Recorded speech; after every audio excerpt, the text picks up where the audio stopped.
Cek-cek apakah suara saya terdengar? Sudah, Mas. Oke, baik. Selamat siang, apa kabar Bapak Ibu semua?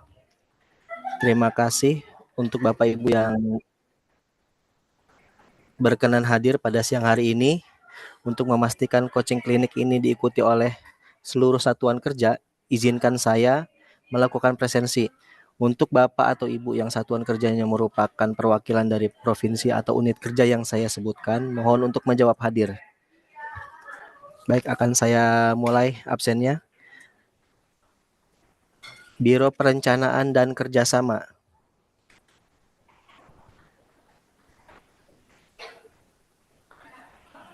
Biro Keuangan dan Barang Milik Negara,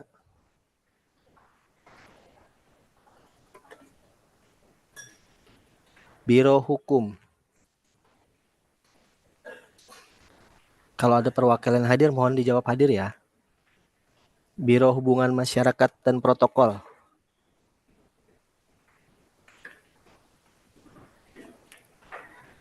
Biro Umum dan Layanan Pengadaan, Biro Organisasi, Tata Laksana dan Manajemen Risiko,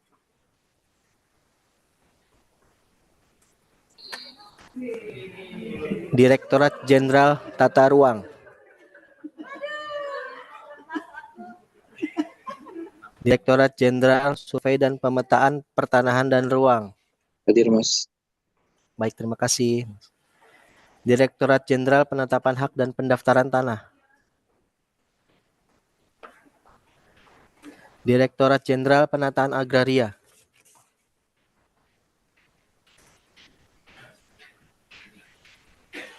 Direktorat Jenderal Pengadaan Tanah dan Pengembangan Pertanahan,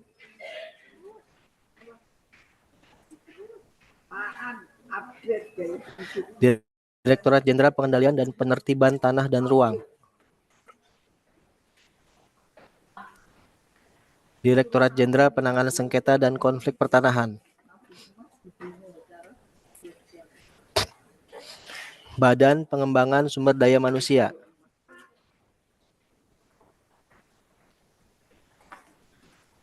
Inspektorat Jenderal. Pada belum hadir ya. Pusat Data dan Informasi Pertanahan dan Tata Ruang. PHPT hadir, Mas. Baik, terima kasih Mbak. Sekolah Tinggi Pertanahan Nasional. Baik, lanjut ke Kanwil ya, dari Sabang sampai Merauke. Mohon dijawab bagi perwakilan yang hadir. Dari perwakilan Aceh,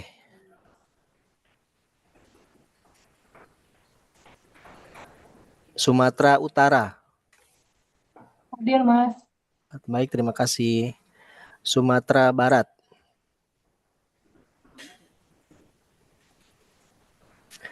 perwakilan dari Riau,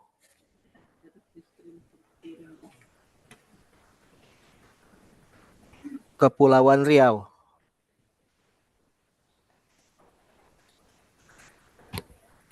perwakilan dari Jambi, Provinsi Jambi. Apakah ada yang hadir?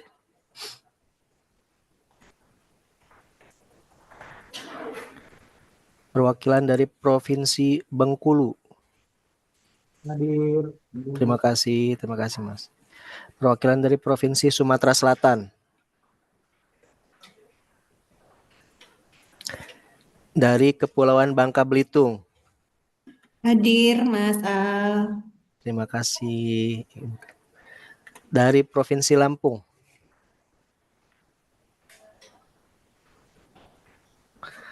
Perwakilan dari Provinsi Banten.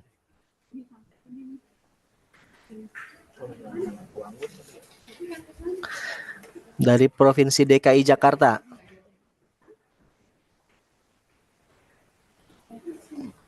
Perwakilan dari Provinsi Jawa Barat.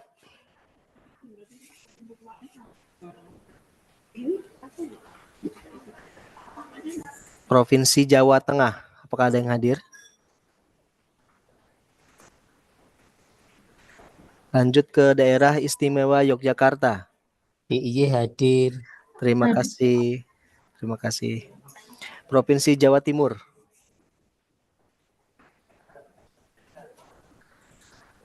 Provinsi Kalimantan Barat. Hadir, Mas. Makasih, Mbak. Provinsi Kalimantan Selatan.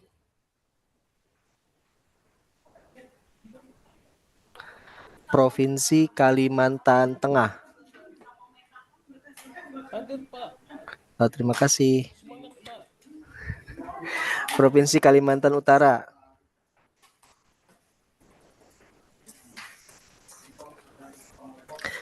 Perwakilan dari Provinsi Kalimantan Timur.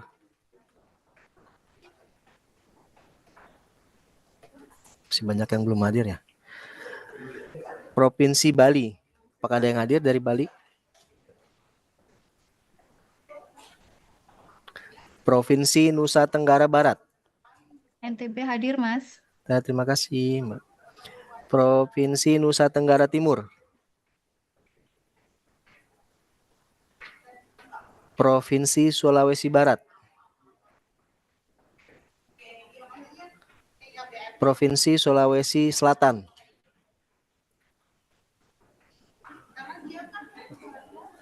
Provinsi Sulawesi Tenggara. Perwakilan dari Provinsi Sulawesi Tengah. Provinsi Gorontalo. Hadir. Terima kasih, Mbak. Provinsi Sulawesi Utara. Provinsi Maluku Utara. Perwakilan dari Provinsi Hadir, Mas Maluku. Terima kasih, Mas. Provinsi Maluku ada. Provinsi Papua Barat. Provinsi Papua.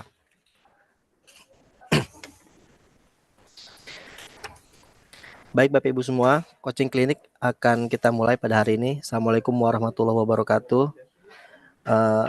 Salam sejahtera buat kita semua. Mari kita panjatkan puji Tuhan kehadirat Tuhan Yang Maha Esa, karena atas limpahan rahmat dan karunia-Nya, kita dapat berkumpul bersama dalam kegiatan coaching klinik pada siang hari ini. Perlu kami informasikan, bagi Bapak Ibu yang mengikuti coaching klinik pada hari ini, akan mendapatkan sertifikat. Untuk itu, mohon Bapak atau Ibu melakukan presensi di laman LMS Bapak Ibu masing-masing dengan password 8125. Sekali lagi, saya ulangi, password presensinya 8125. Untuk materi coaching klinik hari ini adalah penerapan reentry dalam pendayagunaan hasil belajar yang akan disampaikan oleh narasumber-narasumber yang berpengalaman di bidangnya.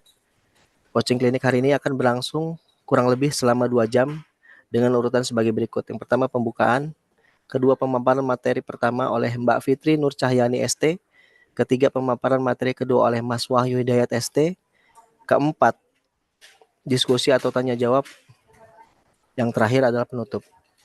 Baiklah, marilah kita buka coaching klinik pada hari ini dengan baca basmalah. Untuk pemaparan materi pertama akan disampaikan oleh Mbak Fitri Nur Cahyani ST. Pada Mbak Fitri, kami persilakan. Baik, terima kasih Pak Al. Apa suara saya sudah terdengar? Terdengar Mbak jelas. Oke, siap. Izin untuk share screen sebentar, Pak.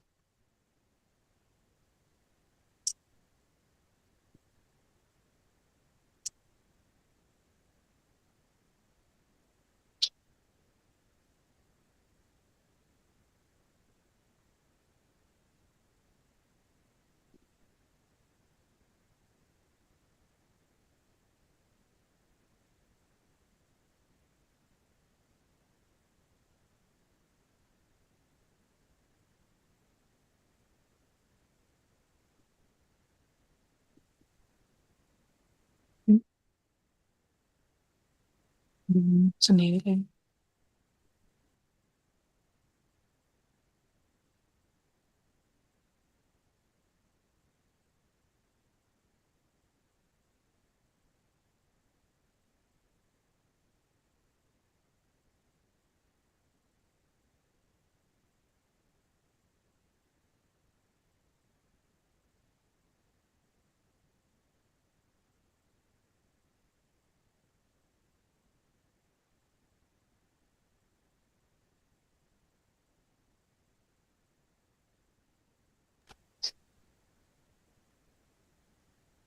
Baik, terima kasih.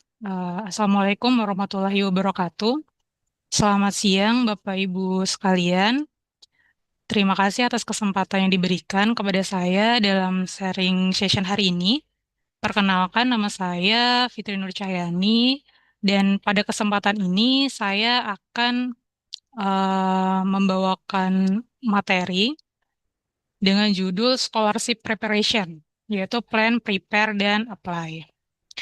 Pada sesi ini saya akan membagikan pengalaman saya dalam mempersiapkan dan apply beasiswa, khususnya untuk beasiswa dalam negeri di beasiswa LPDP.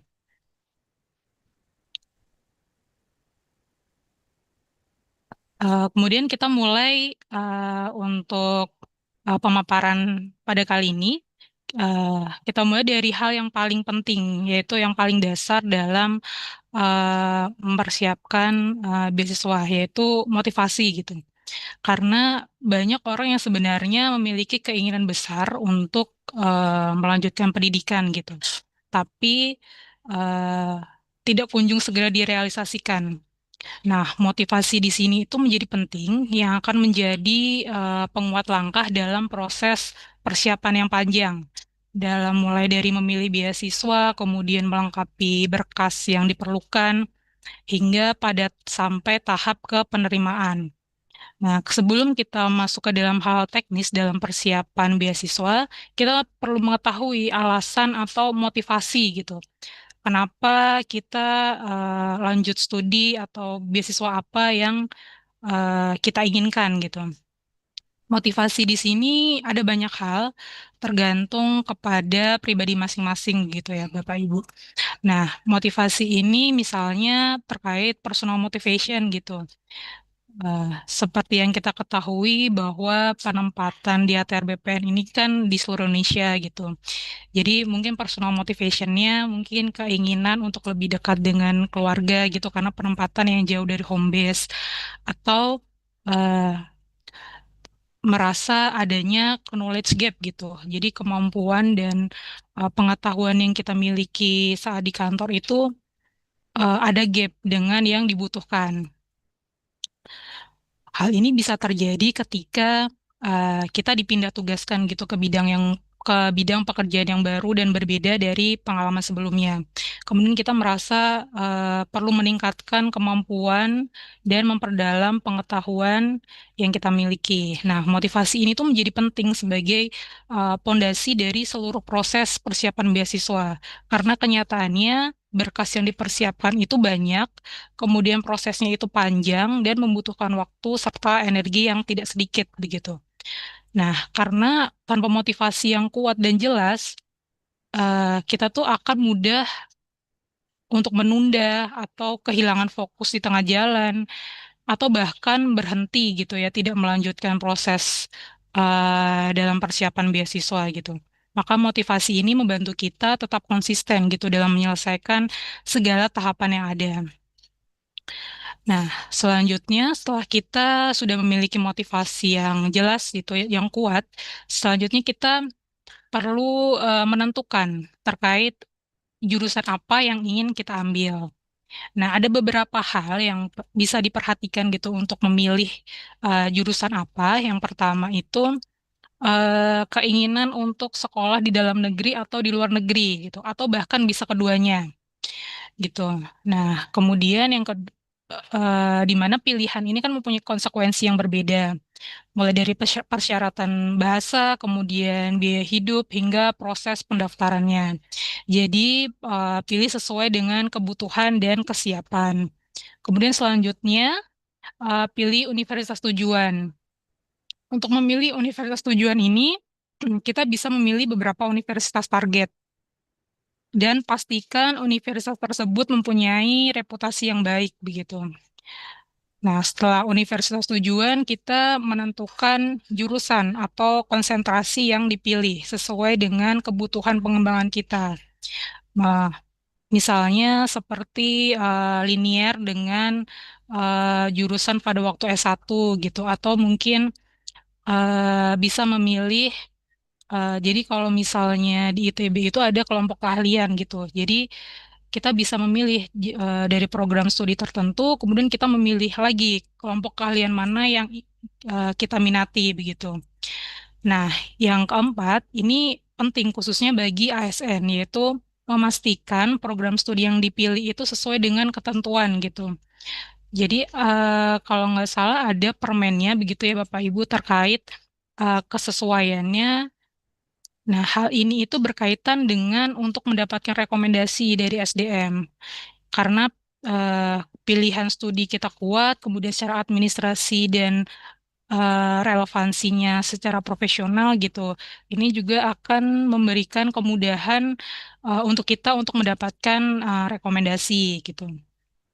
Kemudian selanjutnya setelah kita sudah menentukan terkait universitas, kemudian jurusan, bahkan ke fokus tadinya apa, kemudian selanjutnya kita memilih beasiswa apa yang kita minati gitu. Karena pilihan beasiswa itu kan sangat banyak, jadi perlu memilih yang paling sesuai dengan kebutuhan gitu. Nah, yang pertama itu memilih jenis beasiswa dan jenjang pendidikan yang diminati. Jadi beasiswa itu kan ada reguler, ada targeted, dan lainnya gitu. Nah, ini bisa ditentukan gitu dari awal mau yang mana. Dan bahkan bisa memilih terkait single degree atau double degree gitu. Nah, selain itu juga lihat di list universitas, karena setiap beasiswa itu memiliki daftar kampus yang berbeda. Maka penting untuk cek list apakah universitas yang kita inginkan itu masuk ke dalam beasiswa yang kita minati gitu ya Bapak Ibu. Nah, untuk selanjutnya lihat juga persyaratannya. Salah satunya terkait IPK minimal. Jadi ada beberapa beasiswa itu ada IPK minimalnya yang harus disiapkan. Kemudian ada dokumen-dokumen serta berkas-berkas gitu. Nah, dokumen berkas ini kan sangat banyak begitu ya. Nah, kemudian yang terakhir itu kita bisa melihat dari sisi benefitnya. Dari setiap beasiswa yang ada itu, benefitnya itu berbeda-beda. Termasuk besaran terkait living allowance-nya gitu, dan komponen apa saja yang diberikan dari beasiswa tersebut. Gitu. Hal ini menjadi penting agar waktu kita melanjutkan studi itu istilahnya semuanya bisa tercover, harapannya bisa tercover oleh beasiswa yang ada gitu. Selanjutnya yang keempat itu menyiapkan sertifikat bahasa yang mana disesuaikan dengan persyaratan beasiswa yang diminati. Nah, selain terkait beasiswa, ini juga disesuaikan dengan kampus tujuan. Jadi bisa dilihat dari persyaratan dari beasiswa yang diminati dan universitasnya terkait skornya harus minimal berapa, kemudian sertifikat yang dibutuhkan itu harus apa gitu, termasuk bisa dicek terkait lembaga yang menerbitkan sertifikat tersebut gitu. Nah, selain itu juga terkait TPA. Jadi di dalam negeri itu berdasarkan pengalaman saya begitu ya, kalau di ITB itu ada persyaratan terkait tes potensi akademik gitu kan. Dengan nilai minimum kalau di ITB itu 475. Nah, ini bisa dilihat di masing-masing universitas yang kita minati. Nah, untuk sertifikat bahasa ini bisa dipersiapkan lebih awal karena masa berlakunya itu 2 tahun gitu. Jadi istilahnya ini bisa dicicil untuk syaratnya agar nanti kalau waktu pembukaan beasiswa baru mulai apa ya, baru mulai tes, baru mulai persiapan itu karena untuk mendapatkan sertifikat ini bagi sebagian orang itu cukup struggling begitu ya. Karena kita ada minimum skornya gitu. Nah, kemudian selanjutnya itu terkait IC. Jadi kalau misal di LPDP kemarin, itu salah satunya itu mempersiapkan IC-nya. Di mana dalam penyusunan IC ini ada beberapa hal yang perlu diperhatikan. Yang pertama itu terstruktur, di mana IC itu mempunyai kerangka penulisan yang jelas. Kemudian isu atau topik yang diangkat itu merupakan isu yang up to date begitu. Nah, selain itu juga di IC ini juga perlu adanya data, di mana menunjukkan data-data pendukung. Hal ini penting untuk menunjukkan apa yang kita tulis itu sifatnya itu aktual begitu ya. Tidak hanya apa ya istilahnya, hanya sekedar omongan belaka gitu ya Bapak Ibu. Kemudian juga dilihat dari relevansinya. Nah, sebaiknya apa yang kita tulis di dalam IC itu relevan dengan jurusan yang kita pilih. S- Sebenarnya ini untuk memudahkan kita saat nanti wawancara begitu. Jadi apa yang kita tulis di IC, kemudian kita jurusan apa yang kita minati gitu. Jadi kita punya satu bahasan yang sama gitu. Kemudian yang terakhir terkait IC itu terkait kontribusi. Jadi di dalam IC itu tunjukkan kontribusi kita. Hal ini penting untuk menunjukkan bahwa apa yang kita angkat itu memiliki dampak gitu terkait topik yang kita angkat di dalam IC itu akan berdampak khususnya bagi masyarakat gitu. Hal ini juga untuk eh, agar waktu memudahkan proses wawancara gitu. Nah, untuk penulisan essay ini sebenarnya kita bisa memanfaatkan beberapa digital platform. Jadi kalau saya kemarin itu, sekarang itu di YouTube tuh udah banyak sekali tips gitu, cara membuat essay gitu. Termasuk di Instagramnya LPDP gitu kan udah ada beberapa hint gitu terkait apa saja yang perlu ditulis di dalam essay dan tips-tipsnya apa saja gitu. Nah, kemudian sekarang itu kan sudah mulai masif ya terkait AI. Salah satunya itu ChatGPT gitu. Nah, AI ini bisa digunakan sebagai trigger dalam proses penulisan essay. Namun sebaiknya tidak hanya kopas gitu dari GPT gitu, tapi digunakan hanya sebagai trigger dalam penulisan. Kemudian yang selanjutnya itu terkait rencana tesis. Karena berdasarkan pengalaman saya kemarin, jadi waktu di ITB itu ada memaparkan rencana tesis selama S2 gitu ya. Nah, makanya perlu memperhatikan persyaratan di universitas tujuan, apakah memerlukan dokumen rencana tesis gitu. Kemudian dalam pemilihan topik, dalam rencana tesis ini juga sebaiknya disesuaikan dengan topik yang ditulis di dalam IC. Sifatnya untuk memudahkan juga untuk mencari data dan analisis topik tersebut gitu. Kemudian agar topik yang kita angkat itu relevan dengan program studi yang kita pilih, kita juga dapat cek dalam repositorinya Digital Library Universitas Tujuan. Jadi topik yang seperti apa yang relevan dan kebaruannya gitu untuk memastikan bahwa topik tersebut belum pernah diteliti.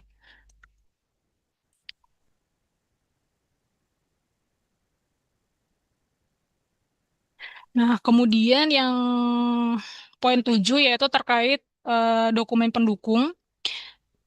Nah, ini bisa dilihat dari buku panduan dari beasiswa masing-masing gitu. Nah, untuk diharapkan untuk lihat dan lengkapi dokumen apa saja yang diperlukan, baik beasiswa tujuan maupun universitas tujuan gitu. Jadi untuk mempersiapkan beasiswa ini sebenarnya sifatnya paralel gitu antara melihat dari persyaratan dari beasiswa yang ingin dituju dan universitas yang ingin dituju gitu. Kemudian, nah di sini itu persyaratan dokumen itu berbeda-beda ya, apalagi yang saya bold itu highlight itu terkait surat usulan dari kalau di LPDP itu surat usulan dari pejabat setingkat eselon 2 atau setara yang membidangi SDM. Nah, sedangkan kalau di AAS gitu, yang di Australian Award Scholarship gitu ya, untuk referee reportnya itu bisa dari work supervisor gitu. Jadi tidak ada persyaratan khusus dari harus yang mendatangi harus dari yang membidangi SDM gitu. Jadi supporting dokumen ini perlu dicek kembali gitu apa saja yang perlu disiapkan. Kemudian terkait letter of acceptance gitu, LOA. Jadi kalau di LPDP itu ada dua mekanisme untuk pendaftaran beasiswa, bisa menggunakan LOE dan tanpa LOE. Nah, sebenarnya ada plus minusnya. Jika kita sudah memiliki LOE, kita itu setelah pemberkasan, kita dapat melanjutkan ke tahap substansi tanpa mengikuti seleksi bakat skolastik. Jadi kita skip satu proses dalam tahapan beasiswa gitu ya. Nah, namun minusnya adalah kalau misalnya defer admissionnya itu misal hanya 1 semester gitu. Jadi kita kan mau nggak mau 1 semester ini semester depannya lagi harus keterima, harus masuk gitu kan. Kalau misalnya kita nggak dapat beasiswa berarti udah hangus gitu surat penerimaannya gitu kan. Kita harus mulai dari awal lagi gitu. Nah, tapi kalau dari pengalaman saya gitu ya, letter LOE ini cukup memberikan berbagai keuntungan, banyak keuntungan gitu. Karena kita udah jelas di universitas mana, di jurusan mana gitu.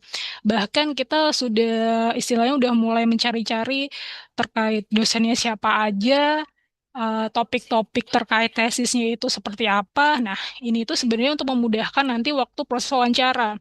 Karena wawancara beasiswa itu kan apa ya istilahnya nggak terduga gitu apa aja yang bakal ditanyain.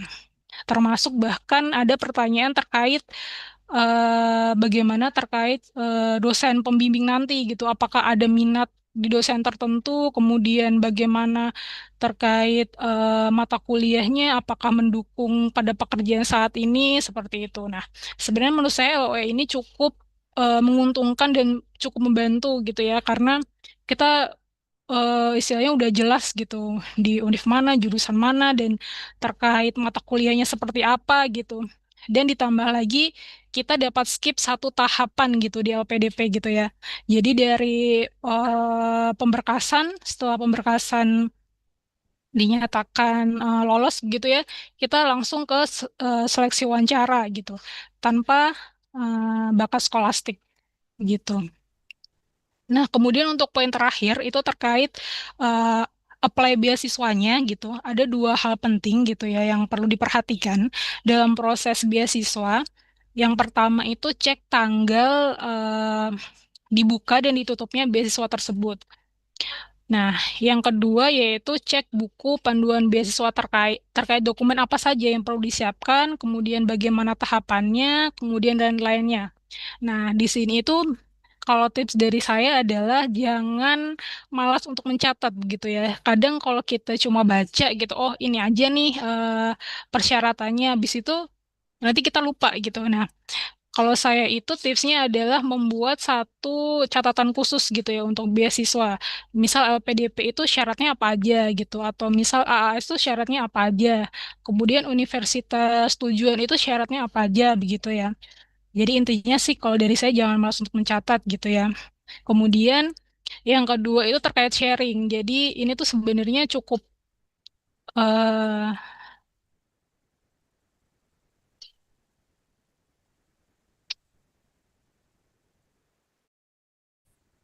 nah, sharing ini tuh sebenarnya cukup membantu gitu ya.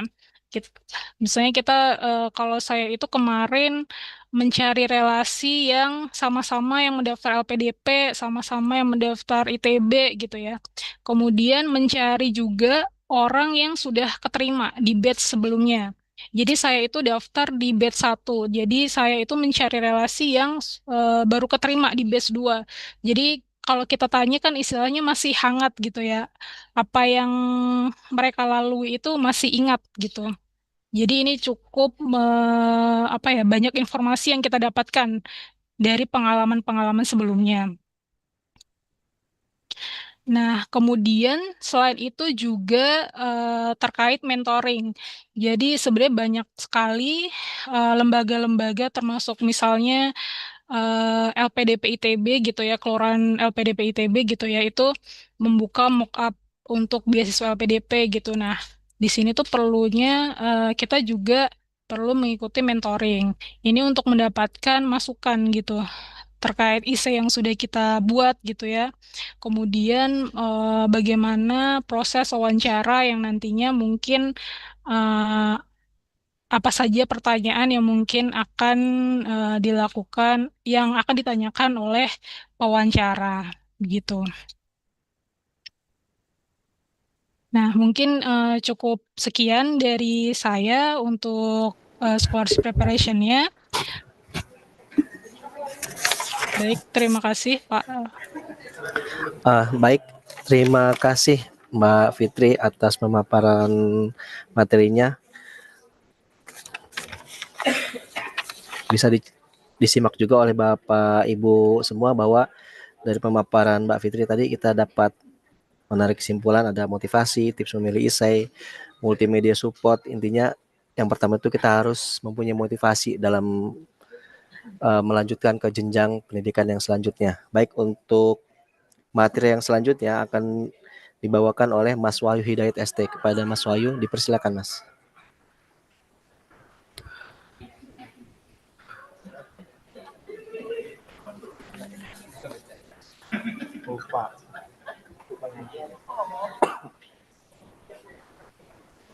Oke, terus apakah suara saya sudah terdengar Bapak Ibu? Ya, jelas-jelas. Oke, baik. Saya coba screen. Oke, selamat siang Bapak Ibu dan rekan-rekan kerja semuanya. Hari ini izinkan saya untuk berbagi pengalaman sebenarnya, berbagi pengalaman mengenai perjalanan sederhana. Gimana sih caranya kita di tengah kesibukan itu akhirnya bisa menyeimbangkan antara karir dan mimpi akademik gitu ya.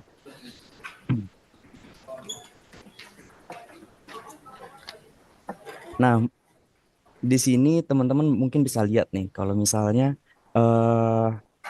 yang teman-teman yang berjibaku di kantor pertanahan atau di daerah biasanya gitu ya, tentunya pernah merasakan banget gitu kalau misalnya di daerah itu sangat banyak banget kegiatan-kegiatan atau program yang selalu dijalankan gitu ya Bapak Ibu ya. Hal ini kan tentunya akan bikin ada dua kubu gitu nih di antara segelintir orang. Apakah teman-teman akan menjadi tim Palu Gada atau yang bisa dikenal mungkin jadi tim yang selalu ada di kantor pertanahan atau tim Markipol gitu ya, atau menjadi tim yang uh, lebih baik pulang duluan gitu, pulang tepat waktu gitu ya.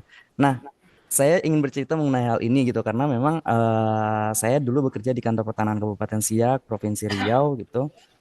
Nah, di sini ini banyak banget pekerjaan-pekerjaan mulai dari kegiatan redistribusi tanah, kegiatan PTSL, terus kita juga mengerjakan membalas surat, bahkan sampai hal-hal yang mungkin tidak relevan kayak saya mengerjakan desain untuk PPT, bahkan sampai mengerjakan desain untuk baju juga gitu. Nah, ini kan tentunya em, sebagian orang pasti akan merasakan bahwa dia menjadi seorang yang exhausted gitu ya. Jadi lebih cepat lelah karena banyak banget hal-hal yang dikerjakan. Nah, mungkin saya juga pengen lihat nih teman-teman di sini kira-kira ada nggak yang tim Palu Gada gitu, yang kerjanya di kantor pertanahan itu cukup banyak gitu. Coba bisa raise hand mungkin ya.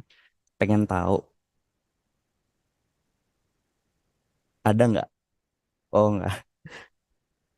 Ya mungkin teman-teman juga yang tim Markipul mungkin sedikit kali ya. Nah, karena timbul beban pekerjaan yang semakin banyak dan akumulatif gitu. Akhirnya ngerasa jadi semakin berat dengan arah yang ujung-ujungnya malah jadi nggak jelas dan nggak ada akhir. Yang bahkan saya sendiri berpikir bahwa kayaknya kabur aja dulu gitu, bolos dari pekerjaan itu merupakan pernah saya pikirkan gitu ya. Tapi ternyata setelah saya kabur sebentar gitu, ternyata saya menyadari bahwa kabur itu nggak selalu bikin kita jauh dari berbagai masalah, tapi justru malah bikin kita nyasar dan akhirnya nggak punya tujuan akhir gitu. Sehingga nah ini menjadi bumerang juga buat kita, karir nggak naik, tapi juga kita mengalami depresiasi karena terlalu lelah gitu. Nah akhirnya di sini saya sebenarnya mengajak teman-teman bukan untuk kabur aja dulu, melainkan untuk switch up gitu. Dari kabur aja dulu kita coba rubah mindset kita menjadi level up aja dulu. Jadi seperti apa yang dikatakan Zig Ziglar gitu ya, kita nggak perlu untuk memulai sesuatu itu dengan hebatnya, tapi kita bisa memulai sesuatu dari hal kecil itu untuk menjadi seseorang yang hebat gitu.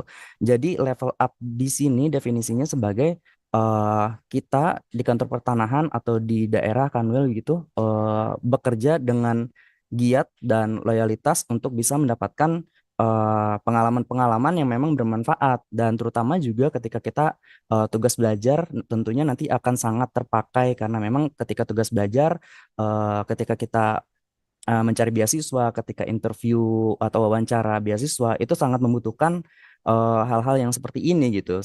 Hal-hal yang sangat bersifat teknis ketika kita berada di lapangan atau berada di pekerjaan kita di kantor pertanahan atau di Kanwil gitu. Nah, mindset level up aja dulu ini kayak gimana sih sebenarnya gitu. Jadi memang mindset level up aja dulu itu bukan sesuatu yang sempurna untuk kita ciptakan, tapi kita justru malah bertumbuh dari waktu ke waktu gitu. Jadi teman-teman gak usah ngerasa salah, ngerasa kecewa terhadap kegagalan. Mungkin teman-teman bisa terus bangkit gitu ya. Nah, teman-teman juga harus bisa berani ambil langkah, walaupun memang langkah-langkah tersebut belum sempurna gitu ya. Karena memang ketika kita berani melangkah, kita mengambil start duluan nih. Apakah kita ingin meneruskan karir dengan cara yang legal gitu, yaitu dengan tugas belajar, atau justru kita malah kabur. Nah, ini kan tentunya kita akan memilih untuk lebih transformasi diri gitu ya. Bukan sekadar kompetisi dengan orang lain, tapi kita justru membuat diri kita menjadi seorang yang lebih bervalue gitu. Nah, kabur juga itu juga berarti lari dari kenyataan, tapi kita justru kalau misalnya dari level up ini ingin menciptakan kenyataan terbaru atau peluang terbaru bagaimana kita menjadi seorang yang lebih agile di tempat kerja gitu. Nah, akhirnya dengan keadaan seperti ini kita bakal enjoy the progress. Nah, kita juga bisa berkomitmen sama motivasi diri kita sendiri untuk terus berkembang, karena komitmen ini penting banget ya teman-teman, karena sepengalaman saya ketika eh, menyusuri beasiswa itu cukup banyak eh, keluh kesahnya karena memang seringkali kegagalan yang saya terima gitu. Seringkali kegagalan ketika mencari beasiswa yang akhirnya ini menjadikan saya terus berkomitmen untuk terus maju, walaupun memang di kantor pertanahan itu cukup sibuk juga waktu itu. Nah, dari sini akhirnya saya pun menyadari bahwa saya bisa memantaskan diri dengan tidak mengurangi loyalitas bekerja di unit kerja saya di kantor pertanahan Kabupaten Siak. Dan dengan cara yang sama pula, akhirnya saya berani terbuka sama atasan, waktu itu sama ke kepala seksi, termasuk juga dari kepala kantor, karena memang support dari mereka itu cukup penting buat saya. Ketika saya apply beasiswa, dukungan dari mereka itu sangat-sangat dibutuhkan gitu, karena memang kita membutuhkan tanda tangan dari kepala kantor juga ujung-ujungnya nanti untuk disampaikan kepada eh, biro pusat atau biro SDM sekarang gitu ya. Nah, dari pelaksanaan kayak gini gitu ya, pengalaman saya ini menjadi salah satu yang membuat karir tetap jalan, mimpi kita tetap hidup, dan kita tumbuh tanpa harus lari dari kerjaan gitu. Nah, pengalaman saya ini juga ada 3 rangkaian kegiatan sebenarnya dari pre-studi atau ketika saya menempuh karir di kantor pertanahan, terus ketika masa studi, serta ketika setelah studi untuk mengikuti re-entry yang sekarang berada di Direktorat Jenderal Pengadaan Tanah gitu. Nah, untuk level up ketika pre-studi gitu ya, teman-teman pasti tentunya akan mempersiapkan hal-hal yang berbau tugas belajar gitu. Tentunya ini termaktub dalam surat edaran Sekjen nomor tahun 2022, dan memang ini jadi hal yang menggugah saya juga sebenarnya, karena ternyata ada loh tugas belajar di Kementerian ATR BPN yang bisa kita ikuti gitu. Jadi tahun 2022 itu, padahal waktu itu saya masih CPNS 2021 gitu ya. 2021, 2022 itu masih CPNS gitu ya. Terus akhirnya saya nekat nih mulai memantapkan diri untuk apply segala jenis beasiswa dan persiapan dokumen persyaratan sambil tetap paralel pekerjaan di kantor pertanahan gitu. Nah, memang proses pendaftaran beasiswa pertama kali saya adalah Bappenas gitu. Dulu saya pernah ikut Bappenas ketika saya masih CPNS, dan di situ gagal memang karena secara peraturan sebenarnya yang bisa mengikuti Bappenas adalah orang-orang yang sudah 1 tahun CPNS dan 1 tahun PNS gitu. Oh ya 2 tahun berarti. Ketika itu saya PNS tapi baru 1 tahun 1 tahun kurang gitu ya, belum sampai 2 tahun. Akhirnya saya gagal di Bappenas, terus saya coba-coba juga di beberapa beasiswa seperti Stipendium Hungarikum, Turkiye Burs Lari, Romanian Governance Scholarship, sampai ke ASEAN Institute of Technology, accepted, tapi beasiswanya tidak full. Akhirnya saya cari lagi sampai bermuara di LPDP gitu, LPDP tahun 2023. Nah, prinsip saya sendiri sebenarnya saya mencoba untuk mencari beasiswa gitu, beasiswa duluan daripada kampusnya duluan. Kenapa? Karena untuk mendapatkan apa ya, untuk mendapatkan tugas belajar ini tidaklah mudah dan kita juga perlu banyak dana gitu ya, karena untuk persiapan-persiapan segala macam kan tidak gratis gitu, untuk persiapan TOEFL segala macamnya. Nah, makanya saya mencoba untuk mencari beasiswa dulu untuk meyakinkan saya bahwa saya bisa lanjut ke next step untuk mendapatkan kampusnya gitu. Nah, bahkan dari 5 kali kegagalan dan baru satu berhasil, akhirnya saya diterima di eh, Institut Teknologi Bandung pada program studi perencanaan wilayah dan kota. Nah, dari sini pula akhirnya saya banyak pengalaman-pengalaman baru karena ternyata pekerjaan-pekerjaan di Kantah itu justru jadi privilege tersendiri buat saya karena selama proses wawancara nantinya gitu ya, saya mengungkapkan justru berbagai masalah yang bisa diangkat dari berbagai perspektif yang saya pelajari selama bekerja di kantor pertanahan untuk sesi wawancara dan bahkan termasuk untuk esainya juga gitu. Sehingga kita bisa nih mengembangkan hal-hal teknis yang selama ini kita kerjakan gitu ya, terutama untuk kontribusi ke masyarakatnya apa, karena kita kan memang bergerak di pelayanan publik gitu ya, jadi sangat cocok sekali untuk melanjutkan apa eh, untuk merangkum itu semua dalam satu sesi wawancara maupun esai di seleksi beasiswa gitu. Nah, untuk persyaratan tubel sebenarnya dari surat edaran Sekjen juga sudah dijabarkan juga minimal 1 tahun sejak diangkat menjadi PNS, terus memiliki penilaian kinerja baik dan tidak melakukan pelanggaran disiplin. Teman-teman juga perlu menselaraskan antara program studi yang teman-teman mau ambil dengan kebutuhan organisasi. Jadi memang kebutuhan organisasi kita ada HCDP namanya Human Capital Development Plan. Dan ini menjadi salah satu standar kompetensi jabatan di ATR BPN juga yang perlu kita sesuaikan gitu. Terutama HCDP ini digunakan untuk seleksi beasiswa Bappenas kalau nggak salah dulu ya. Ini di kementerian kita juga ada HCDP-nya dan saya sudah melampirkan di akhir sesi untuk linknya. Teman-teman mungkin bisa download juga. Mungkin tapi kemarin ada bahasan juga untuk pembaruan terhadap HCDP. Jadi teman-teman perlu mengikuti perkembangan HCDP ini ya agar bisa mengikuti kesesuaian HCDP dengan program studi yang akan teman-teman ambil gitu.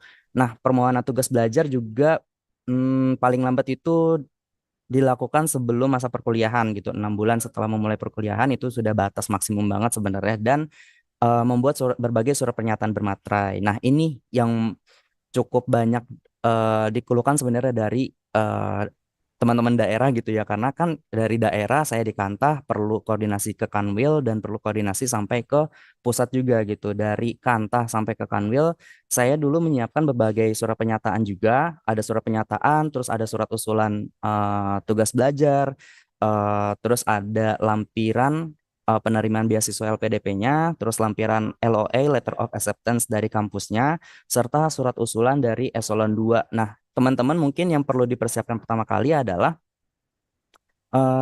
ini sebenarnya bisa dilakukan paralel dan saya menyarankan untuk paralel sebenarnya untuk mencari beasiswanya, untuk mencari kampusnya, bahkan untuk surat usulan dari eselon 2 dan yang paling lama menurut saya adalah surat usulan dari eselon 2 karena bersifat kolektif. Jadi teman-teman perlu mencari tahu dulu nih kira-kira ada enggak pembukaan surat usulan dari eselon 2 untuk program beasiswa LPDP gitu ya misalnya. Nah, ini perlu ditekankan juga gitu. Nah, dari situ baru diantarkan berkas-berkas tersebut ke Kanwil dan Kanwil akhirnya menyampaikan berkas-berkas tersebut ke Biro SDM gitu. Sehingga hal yang terakhir yang akan kita dapat adalah surat tugas untuk tugas belajar serta SK tugas belajar gitu. Nah, untuk proses beasiswa LPDP sebenarnya ini ada 3 tahapan. Nah, saya sendiri dulu tanpa LOA, jadi mengikuti tes bakat skolastik perjalanannya cukup panjang juga karena proses administrasi ini yang cukup memakan waktu gitu ya.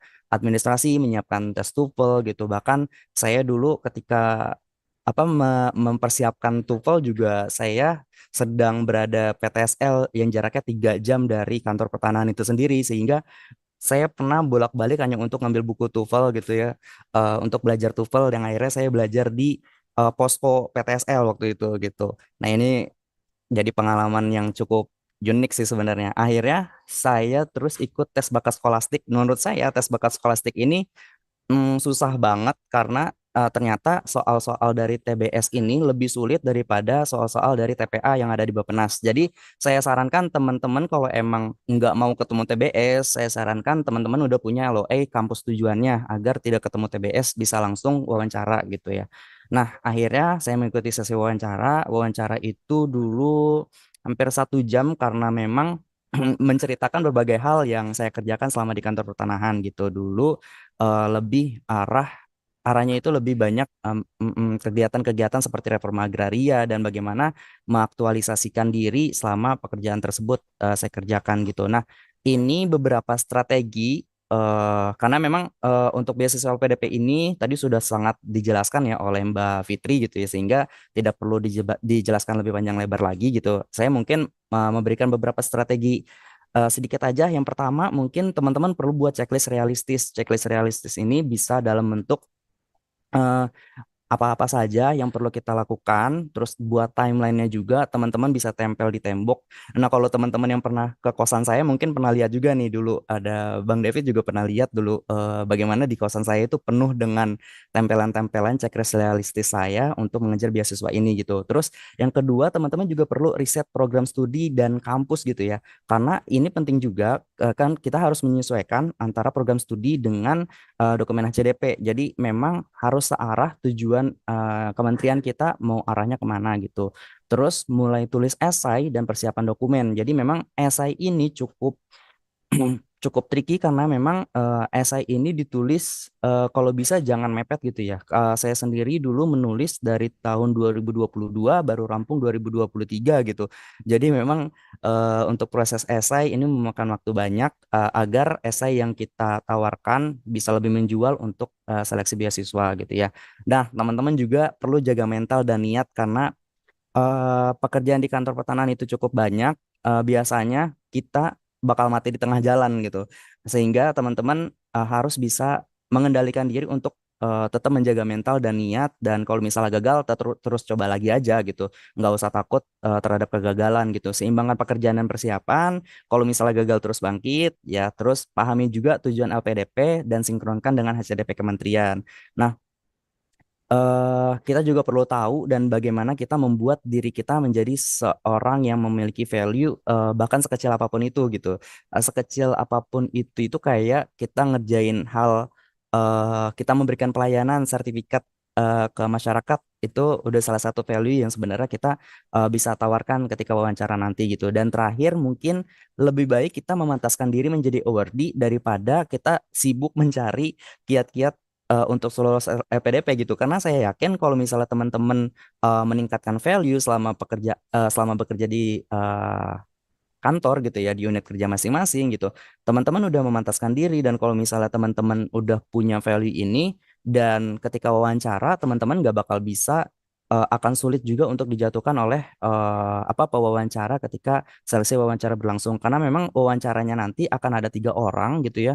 Ada yang bertugas dari psikolog, ada yang dari LPDP itu sendiri, bahkan ada yang dari teknis. Jadi memang secara keseluruhan perlu banget teman-teman agile untuk terus menghadapi itu gitu. Tapi bukan berarti kita menentang setiap pernyataan, tapi kita memberikan pengalaman-pengalaman yang sebenarnya bisa kita tawarkan selama sesi wawancara. Nah, terus level up selama studi gitu ya. Selama tugas belajar apa aja sih yang saya udah pernah kerjakan gitu. Selama tahun 2023 saya sendiri menjadi salah satu perwakilan angkatan dari PK 219. Perwakilan angkatan ini sebagai ketua dari satu angkatan itu sendiri gitu ya.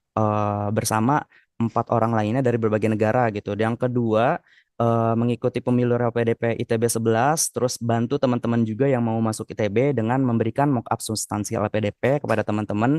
Terus juga di samping saya terus menggenjot di akademik, saya juga ikut kegiatan ITB berlari gitu. Ini salah satu komunitas yang seneng banget karena bisa menjadi apa ya, healingnya saya gitu selama menempuh studi serta berbagai kegiatan LPDP ITB 11 gitu.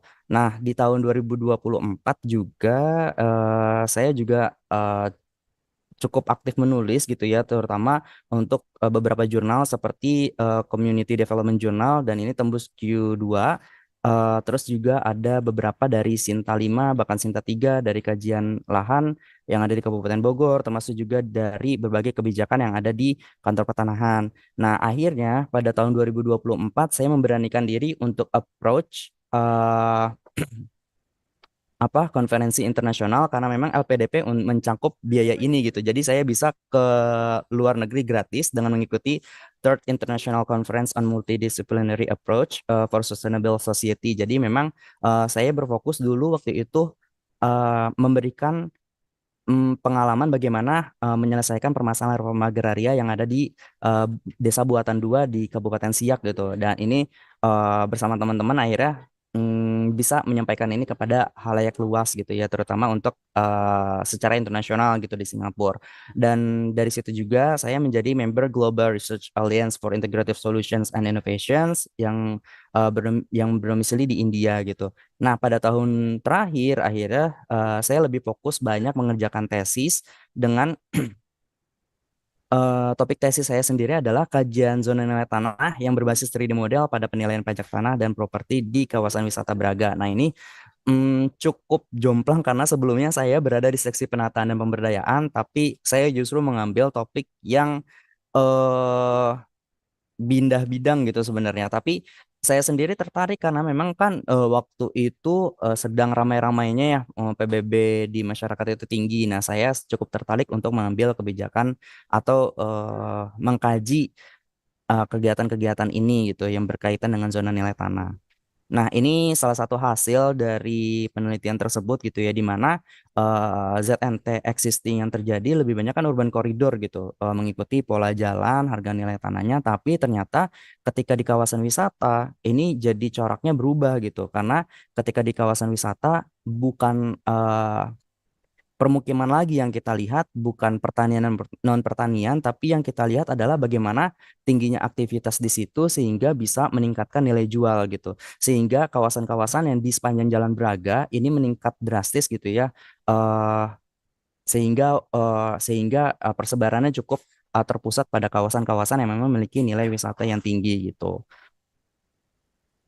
Nah, lalu ketika saya telah menyelesaikan studi, ternyata ada namanya kegiatan pasca studi yaitu kegiatan reentry. Kegiatan reentry ini kita diwajibkan untuk menyusun alumni action plan dengan eh, action plan wajib yaitu sharing session seperti yang kita lakukan sekarang dan knowledge capture gitu, atau juga kita juga perlu melakukan alumni action plan untuk kategori pilihan, di antara salah satunya ada innovation project, ada job shadowing, ada project assignment, sama alumni mengajar. Nah, kegiatan re-entry ini dulu dimulai dari tanggal 1 September ya, mengikuti technical meeting gitu ya, mengumpulkan dari HKO Kanwil asal, terus dengan secondment itu adalah unit kerja sekarang yang saya kegiatan re-entry yaitu di pengadaan tanah, termasuk juga saya sebagai pegawai tubelnya, lalu dikonfirmasi dan melakukan penempatan, akhirnya saya ditempatkan di Direktorat Penilaian Tanah dan Ekonomi Pertanahan gitu. Selama 3 bulan ini saya juga sempat beberapa kali menyusun namanya alumni action plan dan laporan-laporan bulanan gitu. Dan saya sendiri memilih untuk terhadap pilihannya yaitu innovation project dengan menganalisis kira-kira zona awal nilai tanah itu sebenarnya ketika mengidentifikasi antara zona pertanian dan non pertanian bisa dilakukan dengan AI gitu. Nah, AI di sini sudah akomodir gitu ya dari JIS Pro sehingga saya bisa lakukan automated zoning image based AI methods for identification of initial and value zone delineations. Mungkin memang masih kasar untuk saat ini tapi harapannya adalah perkembangan-perkembangan seperti ini bisa kita terapkan di lingkungan kementerian kita sehingga kita bisa memberikan kemajuan yang cukup berdampak lah terhadap kebijakan-kebijakan yang nantinya akan diimplementasikan. Nah, walaupun seperti itu, saya juga tetap melaksanakan kegiatan Alumni Action Plan ini dengan mengikuti job shadowing, yaitu mengikuti pekerjaan-pekerjaan dan arahan-arahan dari mentor saya. Terus juga saya melakukan eh, membantu teman-teman yang ada di pengadaan atau penilaian tanah untuk melakukan kegiatan yang memang bisa dibantu gitu ya, karena secara aksesibilitas juga masih kurang sebenarnya. Jadi mungkin ke depannya saya harap bisa lebih banyak memberikan pengaruh-pengaruh yang cukup baik untuk kementerian kita. Nah, dari hasil ini nantinya diharapkan pada akhir masa re-entry pada 1 Maret mungkinnya akan dilakukan evaluasi dan rapat pleno untuk didiskusikan kembali bagaimana penempatan saya selanjutnya gitu. Nah, dari berbagai kegiatan tersebut, apa sih yang saya dapatkan dan dampak apa selama perjalanan saya ini bisa memberikan keseimbangan bekerja dan studi gitu. Nah, yang pertama mungkin kita bisa mencapai shine gitu ya selama di tempat kerja. Kita mengetahui diri kita sendiri seperti apa, kita juga mengasah berbagai keterampilan yang ada gitu. Terus kita mendapatkan koneksi-koneksi yang memang cukup berperan juga ketika kita mencari beasiswa gitu sehingga kita bisa mengekspresikan tujuan kita untuk mencari atau mencapai tugas belajar gitu ya sampai ke beasiswa yang sebenarnya kita cari gitu. Terus ketika studi kita bisa rise gitu untuk terus mengembangkan diri, membangun relasi, terus juga kita bisa mengimprove bagaimana penulisan academic writing kita sampai ke kita menekankan bagaimana passion kita sebenarnya ketika studi ini mengarahkan kita untuk mencapai satu tujuan yang akhirnya sampai ke pasca studi nanti gitu. Pasca studi nanti kita akan mendapatkan reach yaitu reposition yourself. Saya sendiri di reposisi untuk di pengadaan tanah, terus akhirnya uh, exhibit new impact. Bagaimana saya sendiri mencoba untuk terus membuat memberikan dampak baru gitu ya terhadap kementerian dan bisa beradaptasi dan selalu belajar. Kalau misalnya bahwa memang ternyata ilmu itu begitu luas dan ketika di pengadaan tanah ini saya benar-benar dari nol lagi, saya belajar dan semoga ini bisa menjadi salah satu langkah yang baik untuk saya terus belajar gitu. Terus akhirnya bisa mendapatkan balance antara kehidupan pekerjaan maupun secara pendidikan. Nah, saya harapkan kita dengan level apa aja dulu ini kita bisa menjadi satu sosok seperti pohon pinus dan buah pohon pinus itu sendiri gitu. Pohon pinus itu mungkin tumbuh di tanah yang keras, tapi kita tetap bisa menjulang tinggi gitu ya teman-teman. Kita juga bisa lahir dari berbagai tekanan, dari berbagai perspektif pekerjaan yang cukup banyak gitu, tapi kita justru memilih untuk naik level dibanding kita kabur aja dulu gitu lah. Akhirnya kita menentukan dari level up itu kita bisa menentukan arah yang lebih baik untuk karir kita selanjutnya. Nah, kalau teman-teman udah merasa teman-teman itu sudah mencapai level apa aja dulu gitu, teman-teman mungkin bisa lanjut ke decide journey. Decide journey ini adalah kita akhirnya memutuskan arah kita mau seperti apa. Karena percuma kalau misalnya kita naik cepat, kalau misalnya salah tujuan, tapi juga percuma kalau kita tahu tujuan, tapi kita nggak pernah mulai naik. Nah, kalau misalnya kita mulai merasa bahwa kita telah bertumbuh gitu ya, kita berikan tujuan yang pasti gitu. Tujuan yang pasti misalnya ketika kita ingin mencapai tugas belajar, kita benar-benar fokus untuk mencapai tugas belajar itu tanpa mengesampingkan pekerjaan yang ada di kantor pertanahan. Dan saya harap kita bisa mendesain journey ini untuk peran-peran yang memang penting terhadap arah-arah kebijakan yang ada di kementerian kita sehingga bisa berdampak langsung gitu ya nantinya.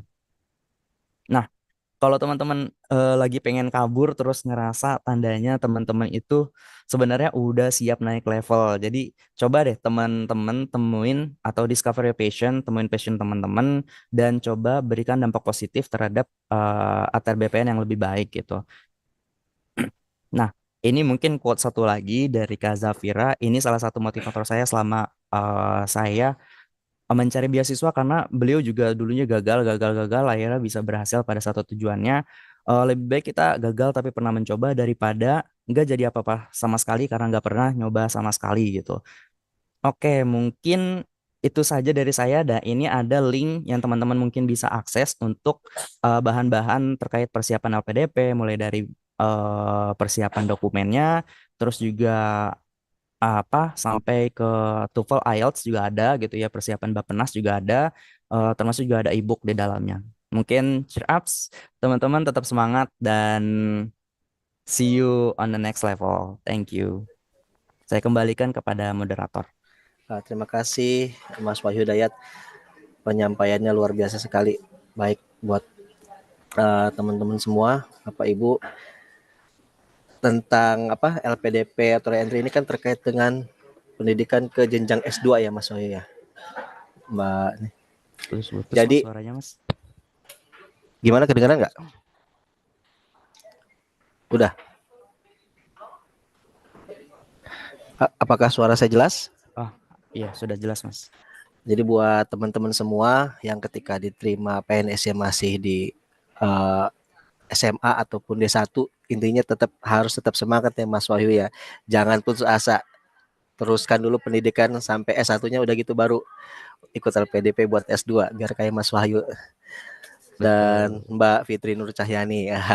Baik, untuk selanjutnya kita akan masuk ke materi tentang tanya jawab.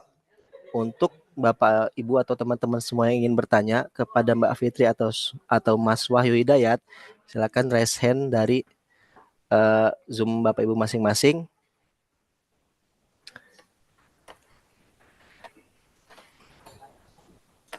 Mau bertanya ke siapa? Ya, tolong dihidupkan ininya, kameranya. Nah, ini sebelum ada yang raise hand nih Mas Wahyu, ada yang bertanya. Izin buat Mas Wahyu mau bertanya, untuk action plan wajib itu ada 2 ya, sharing session dan knowledge capture. Mungkin bisa dijelaskan keduanya, terima kasih. Mungkin itu dulu Mas. Oke, untuk pertanyaan dari siapa nih tadi nih mas? Ulin Nuha Ihsan. Oh, Ulin. Oke. Mungkin tadi kan kita udah dengar ya, ada 2 action plan yang wajib, ada knowledge capture sama sharing session. Nah, sharing session itu kita memberikan pengetahuan sebenarnya selama kita melaksanakan studi yang akhirnya kita bisa sampaikan kepada Kanwil maupun tempat kita re-entry sekarang gitu.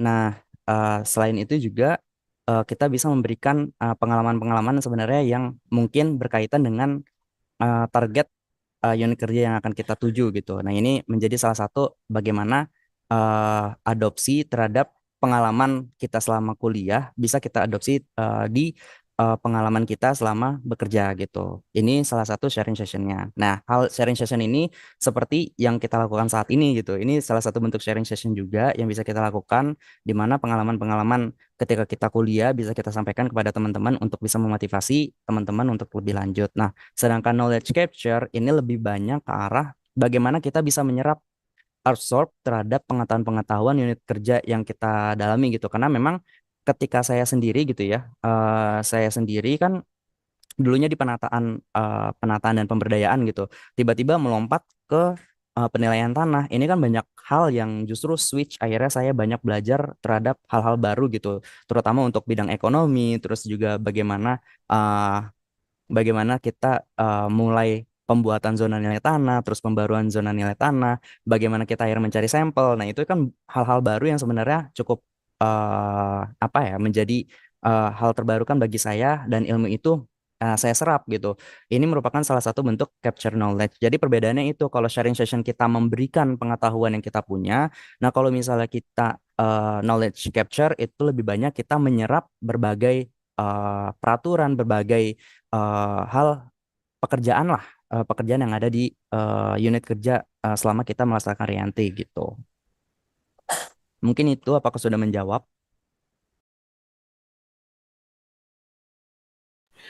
Oke, terima kasih Mas Wahyu jawabannya. Buat yang lain, apakah ada yang ingin bertanya? silakan untuk mengajukan raise hand di laman Zoom Bapak Ibu masing-masing ya.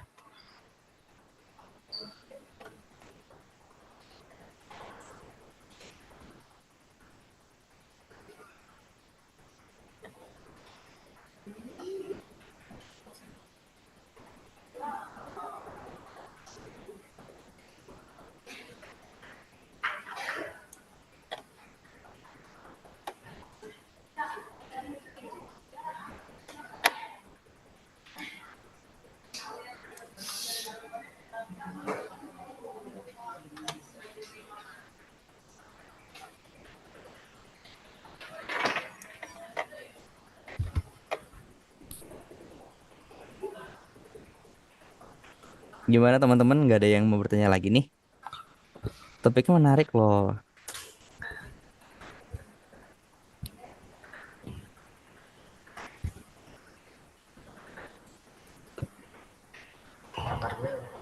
Sebenarnya topiknya menarik banget ini buat teman-teman PNS yang mau mengejar karir. Ada kata-kata mutiara dari Mas Wahyu tadi, menyimbangkan antara karir dan mimpi akademik. Nah, cakep tuh. Ada teman-teman yang mau bertanya lagi?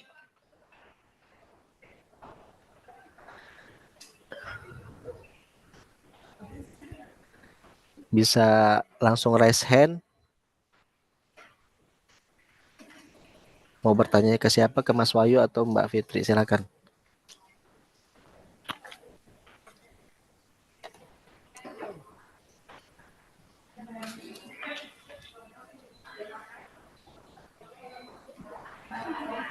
Tes, tes. Halo, Mas Al, Mas Wahyu, izin. Oke, siap. Mau bertanya Silakan. nih, Silakan. Mas. Izin ya, sekali-sekali jadi penanya ya, Mas. Boleh, boleh. Silakan Mbak Devi.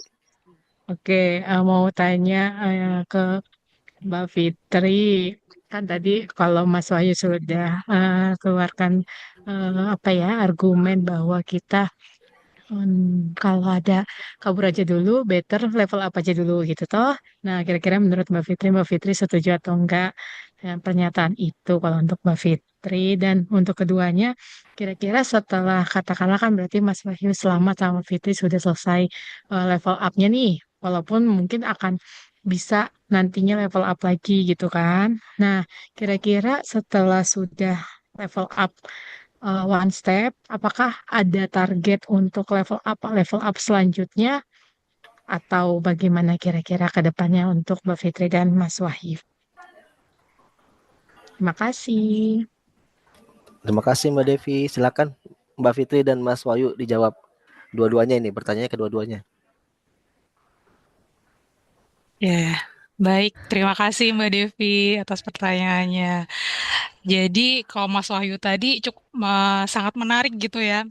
Kabur dulu no tapi level up aja gitu ya. Nah, sebenarnya kalau ditanya setuju atau tidak begitu ya, ya setuju sebenarnya. Tapi jika dilihat gitu, kita level up sebenarnya sambil kabur gitu.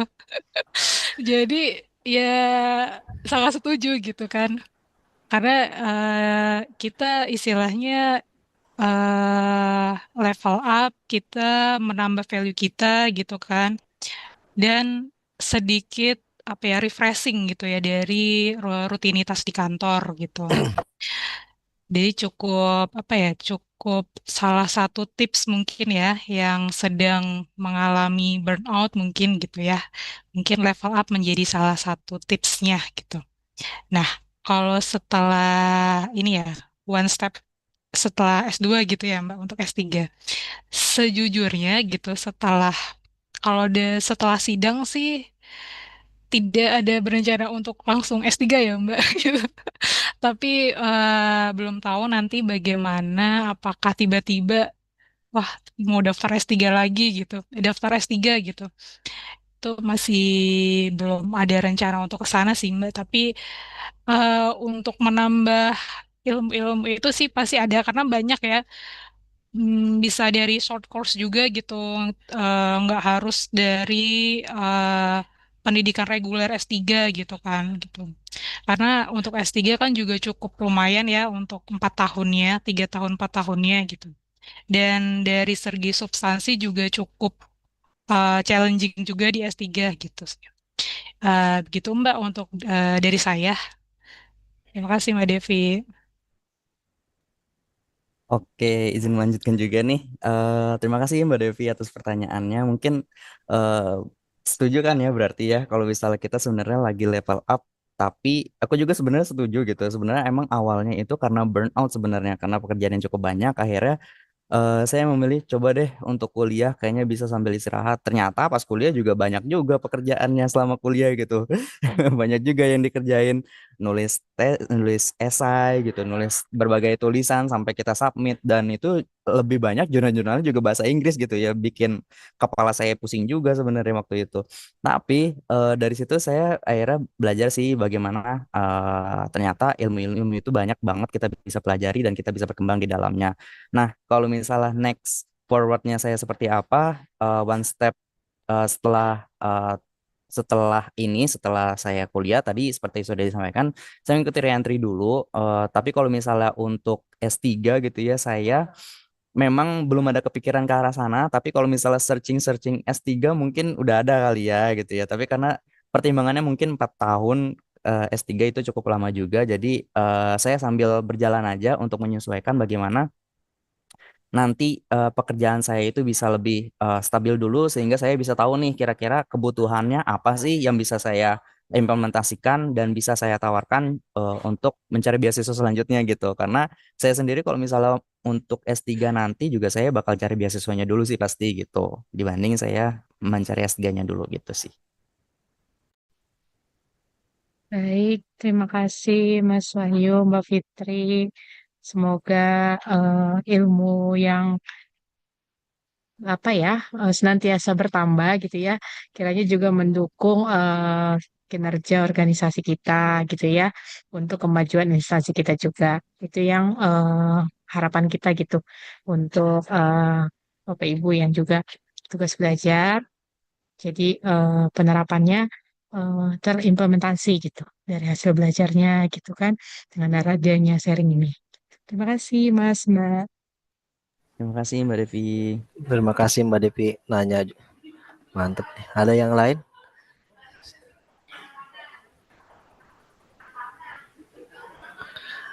Mungkin perlu motivasi lagi Mas Wahyu, Mbak Fitri.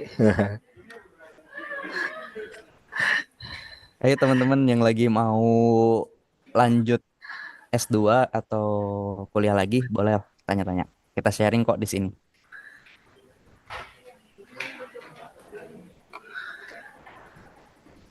Apalagi mungkin buat teman-teman nih di daerah nih yang jauh dan jauh di sana ya, yang ketika diterimanya nggak sesuai lokasi kerja ya Mas ya. Kita pengen dilihat sama organisasi mungkin salah satunya ketika dia udah diterima S1 lanjut ke beasiswa Mas ya. Seperti Mas Wahyu dan Mbak Fitri.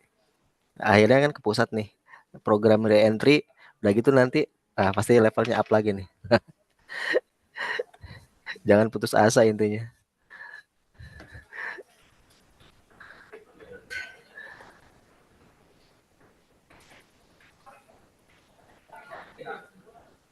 Gimana teman-teman? Apakah ada yang ingin bertanya lagi?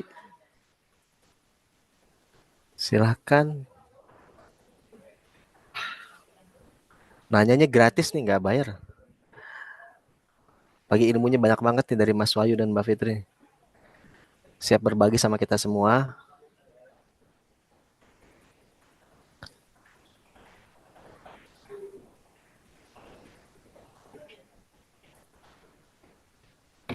Nah mungkin nih Mas Wahyu dan Mbak Fitri, mungkin sebelum ada pertanyaan lain, saya ingin nanya nih, apakah langkah konkret dari Mas Wahyu dan Mbak Fitri yang dilakukan untuk menghubungkan antara ilmu akademik yang udah didapat dengan pekerjaan sehari-hari?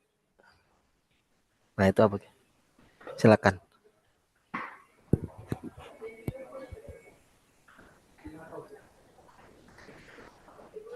Oke, langkah konkret ya Mas ya. Iya, Ah, iya. cukup berat sih ini. Aduh. Sebenarnya kalau dari saya sendiri gitu ya, bagaimana mengimplementasikan selama saya studi gitu ya, memang tidak berkaitan erat secara langsung karena ketika saya masuk ke program reentry ini gitu dan saya melihat langsung di unit kerja di penilaian tanah dan ekonomi pertanahan gitu ya, ternyata kebutuhan-kebutuhan kan sebelumnya saya studinya tentang bagaimana menciptakan model 3D untuk penilaian tanah gitu, terutama untuk kawasan wisata. Tapi ternyata ketika saya implementasikan ini, seperti ini cukup jauh gitu karena tidak atau masih kurang relevan apabila diimplementasikan di pekerjaan saya sehari-hari sekarang gitu. Tapi kalau misalnya saya akhirnya mencoba untuk switch up, untuk mencoba mendalami apa sih yang sebenarnya dibutuhkan dan ternyata ketika saya mengikuti pelaksanaan pelatihan penilaian tanah gitu di CKS kemarin, saya melihat teman-teman di daerah itu banyak juga yang ternyata kesulitan ketika eh, atau apa ya mengalami kendala di waktu sebenarnya ketika mereka mengerjakan zona awal nilai tanah itu ternyata mendelineasi kawasan-kawasan menjadi beberapa zona gitu ya. Ada yang zona pertanian, ada yang zona non pertanian. Ini cukup lama gitu waktunya, bahkan 2 minggu sampai 3 minggu waktu itu sehingga mereka merasa ini menjadi salah satu kendala yang sebenarnya bisa kita tuntaskan dan salah satu alternatif yang bisa saya tawarkan untuk program ini yaitu dengan meng-create salah satu permodelan dengan AI, bantuan AI sehingga si AI-nya ini bisa mendeteksi kawasan-kawasan tersebut apakah zona pertanian maupun zona non pertanian dan kemarin saya baru sampai iterasi ketiga gitu dari 4 iterasi selama proses sampai ke Februari nanti gitu ya. Karena memang iterasi ketiga ini ternyata fluktuatif gitu perkembangan atau implementasi AI-nya. Ternyata AI juga bisa kita ajari untuk mendeteksi citra satelit gitu ya, untuk mendeteksi citra satelit bagaimana bisa melihat antara kawasan pertanian dan pertanian. Nah dari situ kemarin ternyata ada peningkatan-peningkatan dari yang awalnya tingkat akurasi 83% dari iterasi pertama dengan pengulangan sampai 20 sampai 30 epoch. Itu epoch itu pengulangan-pengulangan AI-nya, dia terus belajar gitu ya. Kita berikan asupan-asupan belajar sampai akhirnya kemarin sampai 30 epoch dia bisa mencapai 92%. 92% tingkat akurasi ini sudah cukup baik sebenarnya, tapi memang ketika saya teliti lagi di beberapa titik gitu, ternyata banyak banget yang masih perlu diperbaiki sehingga saya rasa ini yang justru menjadi salah satu turning point untuk ini yang bisa dikembangkan di penilaian tanah dibanding ketika saya studi waktu itu mengenai 3D 3D model sih 3D model dari hedonic press model waktu itu sehingga kita juga perlu namanya apa ya beradaptasi terhadap lingkungan baru gitu ya, beradaptasi terhadap pekerjaan sehingga kita bisa menyesuaikan ilmu-ilmu selama kita menempuh studi ini bisa kita implementasikan dalam bentuk lainnya ternyata tidak melulu ilmu tersebut plak ketiplak kita bisa tempatkan di tempat kerja sekarang gitu. Sehingga kita perlu melakukan penyesuaian seperti itu. Berarti untuk sekarang kita sudah bisa melihat zona nilai tanah itu apa ya Mas? Misalnya pertanian atau kawasan wisata itu udah langsung terlihat atau gimana?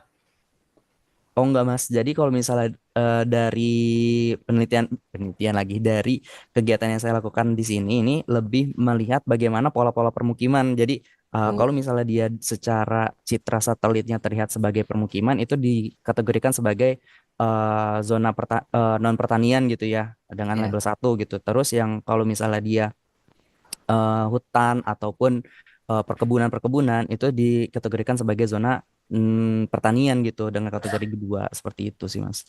Tidak belum sampai ke melihat ke arah wisata atau tidak karena memang ketika saya implementasikan ini masih cukup sederhana untuk kegiatan yang dilakukan di penilaian tanah gitu.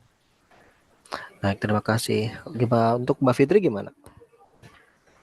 Baik, kalau dari saya, kebetulan saya S2-nya itu di Geodesi dan Geomatika. Itu fokus tadinya itu di administrasi pertanahan. Nah, untuk saat ini saya itu reentry di tata ruang. Nah, saat ini tuh pekerjaan yang saya lakukan itu penyusunan rencana tata ruang dan penyusunan KLHS gitu. Nah, relevansinya itu sebenarnya tidak 100% apa ya, ilmu saya itu sangat relevan gitu. Tapi tetap masih ada relevansinya gitu terkait tata ruangnya itu sendiri karena di administrasi pertanian juga sedikit banyak mempelajari tentang tata ruang. Nah, kemudian jika apa hal-hal yang apa ya, yang sangat relevan itu mungkin lebih bukan pada substansinya, tapi lebih kepada pola pikir gitu. Kalau menurut saya tuh S2 tuh lebih dibentuk dalam pola pikir, dalam berpikirnya. Jadi saat kita menjadi mahasiswa gitu kan, apalagi sebelumnya kita di suasana bekerja dengan rutinitas yang ada gitu, dari pagi sore. Nah, kemudian tiba-tiba kita di rutinitas baru gitu kan, dan bahkan saat proses belajar S2 kemarin juga kita dituntut untuk selalu up to date gitu ya dengan isu-isu yang terbaru. Nah, sebenarnya yang apa ya, yang bisa yang sangat diterapkan untuk di pekerjaan saat ini itu terkait kemampuan adaptasi terhadap hal baru begitu ya. Karena waktu kemarin juga kita mempelajari hal baru apalagi terkait publikasi ilmiah gitu ya. Karena sebelumnya juga tidak terlalu bahkan tidak mengetahui gitu ya terkait apalagi Sinta atau Q1 Q2 gitu kan. Jadi nah dari itu kita memperoleh ilmu-ilmu baru dan di di tata ruang juga memerlukan terkait kita juga perlu untuk mencari gitu ya bagaimana eh, apa ya istilahnya saintifiknya gitu. Jadi kebaruan ilmunya itu seperti apa gitu. Nah, itu sih kalau dari saya. Terima kasih, Pak. Baik, terima kasih Mbak. Nampaknya mantap sekali. Banyak pengalaman berarti ya dari studi S2 ini, termasuk untuk menyesuaikan diri dengan pekerjaan yang baru, yang berbeda dengan pekerjaan yang awal kita terima. Untuk teman-teman, apakah ada yang ingin bertanya, yang mau ikut S2? Ini mumpung pematerinya hadir di hadapan kita masing-masing nih. Jangan malu kalau mau bertanya, silakan bertanya.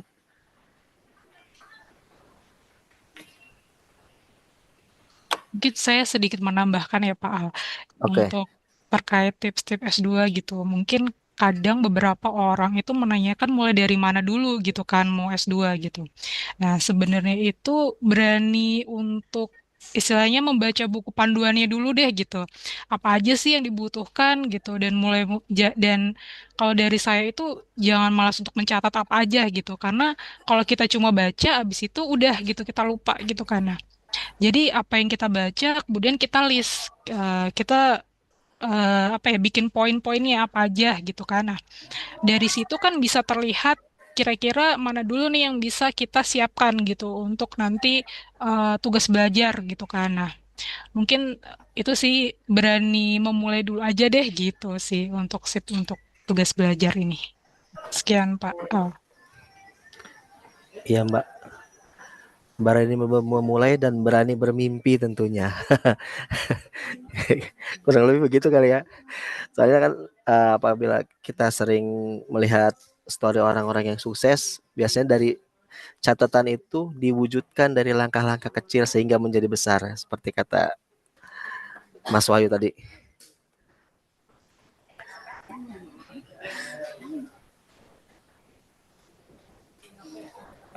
Teman-teman gak ada yang mau bertanya nih dari Kantah atau dari Kanwil? Ada Bayuan tuh Mas yang bertanya kayaknya. Oh, Mbak Yuan, silakan Mbak Yuan.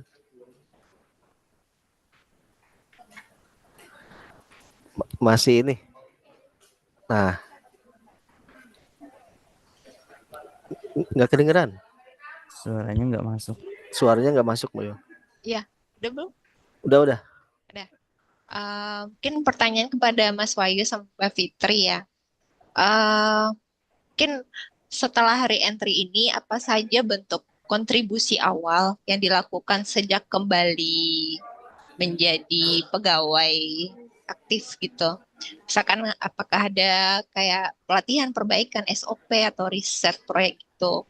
Terus ada nggak tantangan terbesar yang dihadapi dalam menerapkan hasil studi ke pekerjaan sehari-hari? Terima kasih.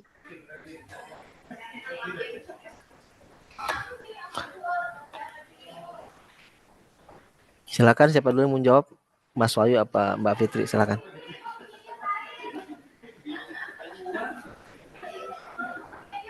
Baik, terima kasih Mbak Yuan atas pertanyaannya. Nah, mungkin kontribusi awal setelah tugas belajar ya Mbak, yang pertama gitu. Jadi karena sebelumnya saya di pertanahan, kemudian saya S2-nya di geodesi dan geomatika gitu, jalurnya juga jalur pertanahan gitu. Nah, sekarang re-entry-nya di tata ruang gitu ya.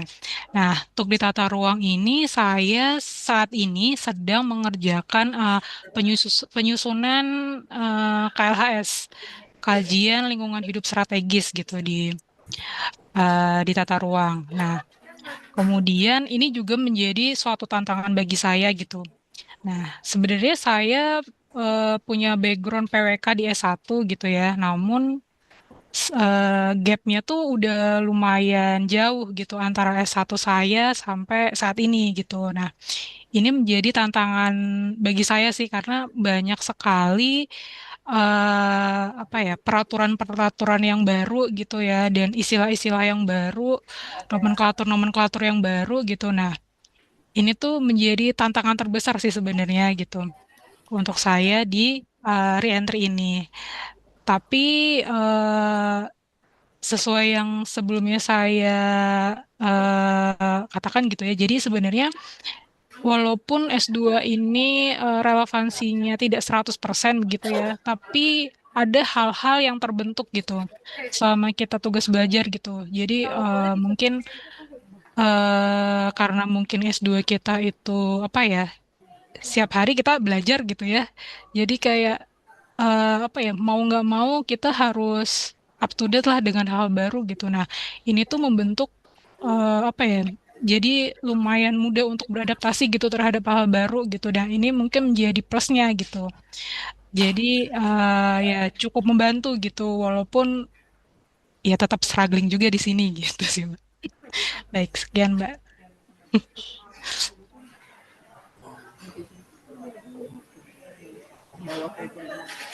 Oke, mungkin kalau dari aku gitu terhadap kontribusi awal apa sih sebenarnya setelah tugas belajar ini, karena memang ketika saya dulu apa ya kuliah kan ngambilnya dulu peminatannya pada tata kelola perkotaan gitu, lebih ke arah bagaimana pengelolaan pertanahan, termasuk juga jadi salah satu poinnya adalah zona nilai tanah gitu, karena memang di dalamnya ada banyak berbagai kegiatan kayak pengadaan tanah, konsolidasi tanah juga gitu, pernah dipelajari juga selama kuliah. Nah ini kan sebenarnya masih cukup relevan gitu ya terhadap apa yang saya pelajari selama kuliah yang bisa saya implementasikan. Tapi kalau secara prosedural sebenarnya yang ada di apa ya di sistem yang ada di penilaian tanah sebenarnya sudah cukup bagus karena memang sudah ada aplikasi Sipenta. Jadi kita menjalankan berbagai kegiatan penilaian tanah itu dari aplikasi Sipenta dan JIS Pro gitu. Memang di JIS Pro sendiri sudah ada yang sudah ada paketan yang sudah bisa diakses untuk kegiatan ZNT maupun pembaruan ZNT gitu. Sehingga ini sudah bisa dilakukan. Tapi kalau terkait dengan Sipenta saya sendiri masih belum bisa akses karena memang aksesibilitas saya kan masih di Kanta gitu ya. Ternyata kemarin masih belum bisa dibuka dan kemarin udah dicoba juga masih belum bisa, sehingga sambil menunggu bisa akses saya lebih banyak mengisi waktu dengan mengikuti berbagai kegiatan yang ada di penilaian tanah, seperti kegiatan pelatihan penilaian tanah yang ada di Cikeas, terus ada kegiatan penyusunan rancangan peraturan menteri gitu ya, permen terkait penilaian tanah ini juga kan belum disusun gitu, karena pedoman kita sebelumnya memang masih sebatas juknis gitu, sehingga ini menjadi salah satu masukan-masukan yang bisa saya implementasikan selama mengikuti reentry ini gitu. Terus terkait yang kedua tadi kendala ya.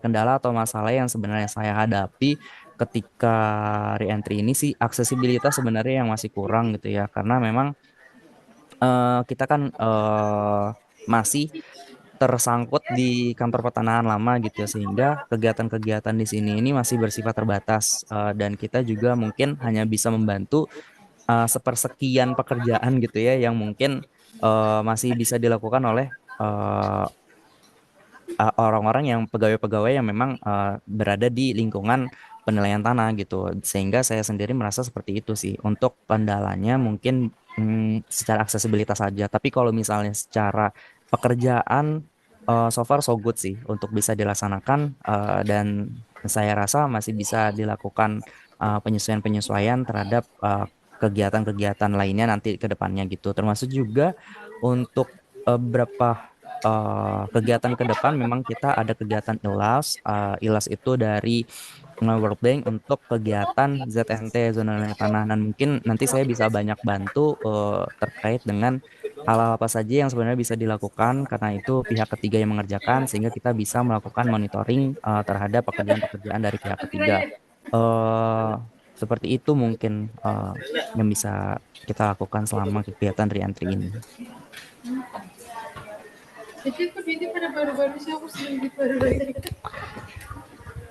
Apakah Iya, terima kasih atas jawabannya. Mungkin ada satu lagi boleh, Mas atau Mbak, pertanyaan dari saya.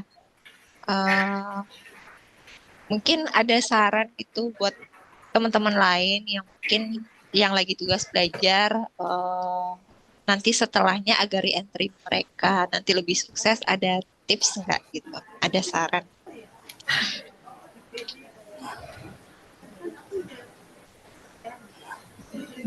Kalau dari saya ya Mbak, karena kan saya sebelumnya itu penata pertanahan dan sekarang di tata ruang itu ternyata penata pertanahan itu tidak ada jabatannya gitu ya, hanya penata penata ruang gitu. Nah, mungkin tipsnya sih mungkin bisa dilihat dari apa ya peta jabatan mungkin ya. Bisa dilihat apakah jabatan sebelumnya itu relevan gitu di jabatan saat ini, walaupun sebenarnya tetap masih bisa gitu ya. Dari penata pertanahan nanti bisa dari pengalaman 2 tahun atau in passing dan segala macam lah gitu masih bisa ke penata ruang gitu. Namun jika yang ingin apa ya istilahnya tidak ada kendala ada soal jabatan gitu mungkin dilihat dari relevansi jabatannya gitu. Dan yang kedua mungkin dilihat relevansi dari apa yang sudah dipelajari selama tugas belajar gitu.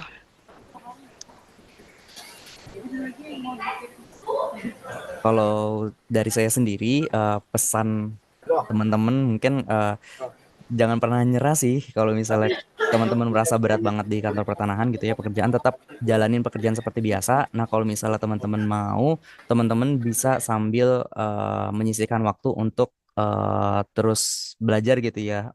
Entah itu mengejar nilai TOEFL gitu ya. Terus juga teman-teman bisa eh, terus belajar untuk TPA ataupun hal-hal seperti itu gitu, selama sisa waktu di akhir biasanya saya selalu sempatkan untuk hal-hal seperti itu, termasuk juga menulis esai biasanya saya lakukan di malam hari gitu ya. Jadi mungkin kalau misalnya teman-teman ngerasa berat atau ngerasa capek ya istirahat juga nggak apa-apa gitu, tapi tetap fokus pada tujuannya. Kalau misalnya mau terus bertumbuh ya teman-teman harus berani mencoba dari hal-hal kecil, dari kegiatan-kegiatan yang bisa teman-teman lakukan.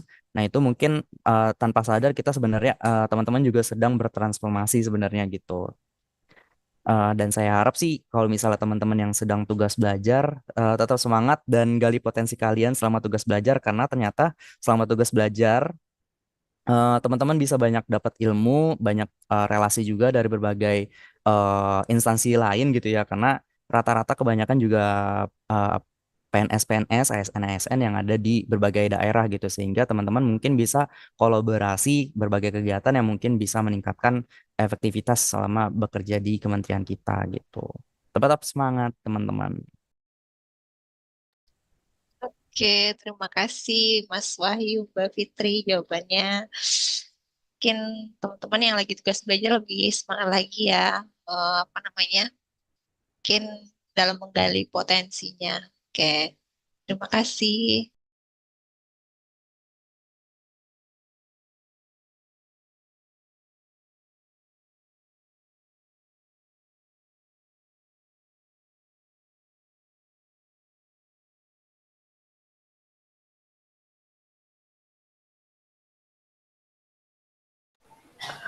Apakah dari Kanwil Jatim mau bertanya?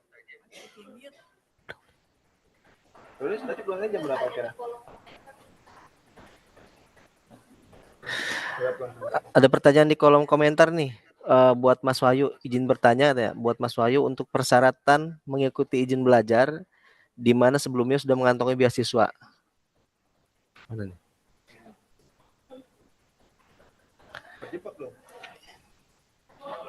Ini agak-agak gimana nih pertanyaannya? Ini saya agak bingung nih Iya. menangkap pertanyaannya. Oh mungkin sebenarnya saya sih bukan izin belajar ya Bu, tapi saya mengikuti tugas belajar sebenarnya, karena tugas belajar adalah saya benar-benar lepas dari kantor pertanahan untuk mengikuti studi gitu. Apakah sudah mengantongi beasiswa mungkin sebelumnya ya? Jadi beasiswa dulu atau Izin belajar dulu izin mungkin. belajar dulu gitu ya? Ya. Kalau saya sendiri kemarin paralel sebenarnya, karena untuk proses tugas belajar, untuk proses tugas belajar kan ada tuh yang namanya kita perlu mendapatkan persetujuan dari yang membidangi SDM gitu, yang membidangi SDM, di mana itu merupakan salah satu wewenang di Biro SDM gitu. Nah, Biro SDM ini kan nanti ditandatangani oleh kepala biro gitu ya, sehingga ini yang saya kejar juga, ini yang saya kejar duluan waktu itu, sambil saya juga mengikuti apa ya, terus melakukan perbaikan-perbaikan terhadap dokumen naskah beasiswa gitu, sehingga pada akhirnya berbarengan juga gitu yang akhirnya saya dapatkan beasiswanya dapet, dan nggak lama setelah itu eh izin dari kepegawaian juga dapet gitu. Tapi kalau bisa sih dilaksanakan secara paralel sih. Dan teman-teman juga harus cari infonya, karena kadang kalau di kantor pertanahan bisa mepet banget waktunya, karena informasi di Kanta itu kan berjenjang ya dari atas ke bawah, sehingga kalau misalnya teman-teman bisa follow akun Instagram untuk beasiswa-beasiswa, saya sarankan untuk follow-follow dulu kayak Pusbindiklatren dari Bappenas atau LPDP, sehingga teman-teman bisa tahu informasinya dan bisa mempersiapkan dokumen-dokumen yang dibutuhkan tersebut. Jadi kalau misalnya ketika itu dibuka, teman-teman udah nggak repot lagi karena teman-teman udah mempersiapkan itu. Jadi tinggal apply dan tinggal sambil mengurus yang tadi surat-surat persetujuan gitu ya, terutama dari kepala biro, karena itu memakan waktu yang cukup lama juga sih sebenarnya kayak gitu. Baik, terima kasih Mas Wahyu. Mungkin udah cukup jelas ya jawabannya. Ini gimana nih Kanwil Jatim, apakah mau bertanya Mas?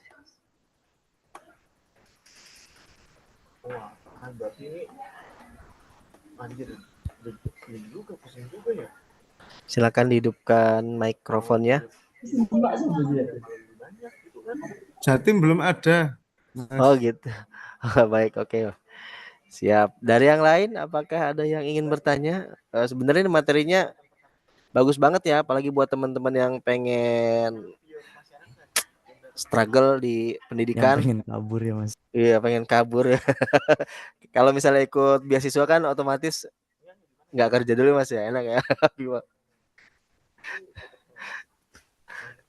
Gimana Mas selama ikuti dari saya nih ya, selama mengikuti pendidikan, apakah kan ini termasuknya cuti belajar ya? Iya Mas, tugas belajar sama Ya, aja sih cuti belajar ya. ya tugas belajar atau cuti belajar. Apakah masih ada yang nelpon-nelponin dari Kanta? Kalau dari saya sendiri nggak ada ya, Nggak ada ya? karena memang kooperatif banget gitu di kantor pertanahan Kabupaten Siak sendiri.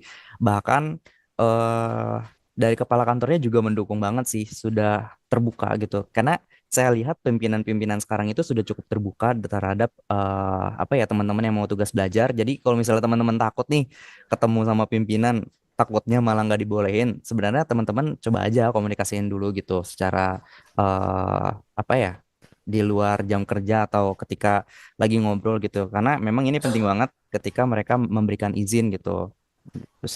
Itu sih yang perlu dicermati ketika, dan selama saya studi sih nggak pernah ada telepon-telepon, mungkin di awal-awal aja kali ya, terkait dengan administrasi segala macam, tapi sudah ada yang membantu untuk kegiatan administrasi tersebut gitu di kantor. Nah, intinya komunikasi dulu aja Mas ya. Jangan. Jadi buat teman-teman yang mau ikut program LPDP melanjutkan ke S2, jangan takut. Betul Mas, Kamu harus dikomunikasin juga karena takutnya ya, gini, ketika teman-teman udah apply beasiswa tapi ternyata kegiatan di kantornya lagi banyak-banyaknya gitu. Ternyata kepala kantornya juga bilang nanti dulu aja untuk beasiswanya gitu. Kamu coba bantu PTSL dulu, selesaiin dulu PTSL. Kan itu jadi kitanya jadi gamang gitu ya, dilema. Sehingga kalau bisa sih sambil dikomunikasiin, dan biasanya jadi si kepala kantornya jadi punya apa ya, pikiran untuk memplotting kita untuk bisa diberikan waktu gitu untuk mempersiapkan beasiswa juga dan segala macamnya gitu. nah, betul Mas. Dan berikan yang terbaik dulu buat kantornya ya, biar ketika kepala kantornya ngelihat kinerja kita, wah tahun Tuh. depannya nih Mas nggak usah ikut nih, nggak usah ikut PTSL dulu, beasiswa kan dapat dapat izinnya dipermudah kan, Betul, betul. karena PTSL kan terkait dengan program nasional gitu kan. Jadi ketika Kanta lagi butuh-butuhnya kita, kita ngikut nyelonong boy aja, pengen ikut, nah itu pasti Nah, terkendala. betul. Jadi kendala malah akhirnya nggak bisa lanjut kemana-mana kan, Mas. Iya Makanya lebih betul. baik kita komunikasiin aja ke pimpinan. Nanti pimpinan juga tahu kok yang terbaik buat kita, yang terbaik buat kantor gitu ya. Nanti bisa dikondisikan juga.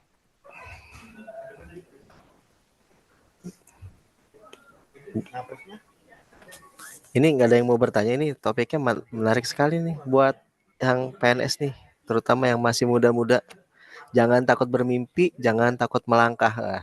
Nah, contoh Mbak Fitri dan Mas Wahyu Hidayat. Nah, dan sudah banyak sebenarnya contoh-contoh yang lain Mas ya, yang ikut program reentry dari LPDP ini sukses gitu di Kementerian Agraria dan Tata Ruang, dan levelnya up-nya cepet tuh. Dari pelaksana langsung menjadi pengawas tuh banyak. Jadi nggak melulu seperti apa mindset zaman dulu ya.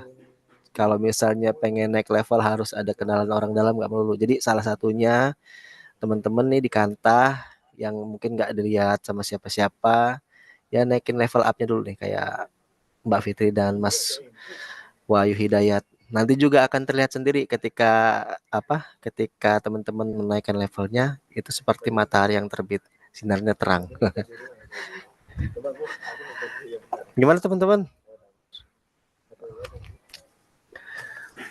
Nampaknya nggak ada yang bertanya lagi nih, Mbak Fitri dan Mas Wahyu. Terima kasih nih udah berbagi ke kita semua tentang reentry, tentang pengalaman Mbak Fitri dan Mas Wahyu.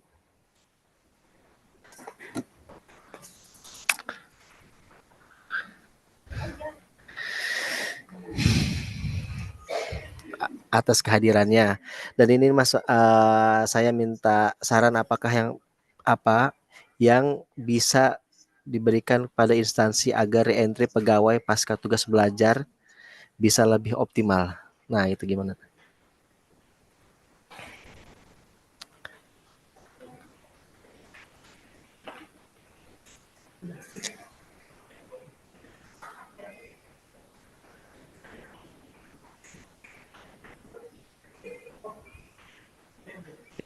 Kalau dari saya, Mas, izin menjawab, saran untuk kita ya di Kementerian atau BPN, kalau misalnya agar program reentry ini sebenarnya kalau bisa sih diperbanyak gitu ya. Jangan cuma batch satu aja, tapi ada batch-batch lainnya sehingga berkesinambungan nantinya gitu.